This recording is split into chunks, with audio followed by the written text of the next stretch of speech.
how long should I rest between sets? And I think this is a really good question and brings up an important point, which is that you do need to rest between sets. You should not be doing jumping jacks or burpees or jogging in place or throwing a medicine ball. You should be allowing your body to recover. And my general rule of thumb is to rest between 1 to 2 minutes if you're doing an upper body exercise, and between 1 and 3 minutes for a lower body exercise. Now, that's kind of the starting point.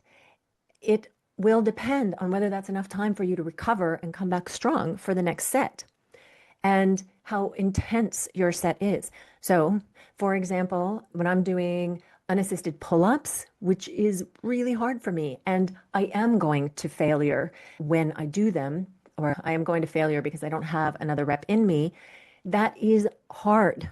So in that case, even though it is an upper body exercise, I take a full 3 minutes to recover. I mean, it is a heck of a short set, but it's very intense. So I take the 3 minutes. So it actually takes me quite a while to get through my sets of pull-ups. So see what it takes for you. They say that women recover a little bit faster between sets than men do, but that would be my general rule of thumb. And then play with that. If you're doing really long sets of some leg exercises, like maybe you're doing split squats or Bulgarian split squats, and you've got an 8 to 12 rep range, that is like cardiovascularly already quite a workout. You do one leg, maybe you take a minute break and you do the other leg, then you may feel like it takes you longer than 3 minutes to recover your breath so that you're really ready to go hard again in your next set. So to summarize, 1 to 2 minutes for upper body, 1 to 3 minutes for lower body, and adjust that as you need, depending on what is the exercise that you're doing and whether you notice that maybe you need a little bit more time to recover.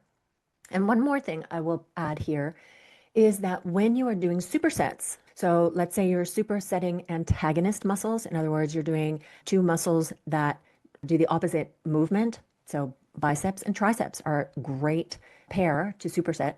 So there, you could do your bicep set and then go straight into your tricep set and then do your rest period. Now, if you are really out of breath after doing your biceps, or you feel like, oh, my arms are like half dead, then maybe you want to wait a little bit longer before you do your tricep superset.